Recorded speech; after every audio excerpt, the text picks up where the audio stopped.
আজকে আপনাদের সাথে শেয়ার করব মানে গরুর বুড়ি মানে রসালো ভুনা। তো আসসালামু আলাইকুম আপুরা, আমাদের বসে রান্নাঘরে আপনাদের সবাইকে স্বাগত। তো সবাই মানে গরুর বুড়ি মানে রান্না করতে পারেন, তো আমরাও যেভাবে রান্না করতেছি এটাই আমি আপনাদের সাথে শেয়ার করতে চলে আসলাম। তো এই যে প্রথমে মানে গরুর বুড়িগুলোর মধ্যে আপনার একটু আদা রসুন বাটা পেঁয়াজ বাটা মশলার গুঁড়া লবণ দিয়ে তেল দিয়ে ভালো করে মেখে মানে এগুলো যত আপনি মাখবেন হাতে ভালো করে যত মাখবেন তত নাকি এটার ভিতরে জুসি হয়।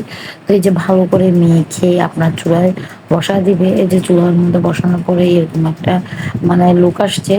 যখন আপনার মানে গরুর ভুঁড়ি আপনার যত জাল দিবেন তত মজা হয়। তো আমরা তো একটু হালকা রসলো রসলো রাখবো।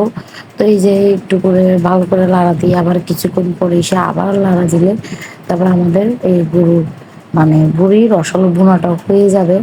তো আপনাদেরকে আমি শেষের দিকে দেখাবো যে কতটা জুসি আর কতটা ইয়ামি হয়েছে আপনার আমাদের এই মানে গরুর বুড়ির ভুনা এটা।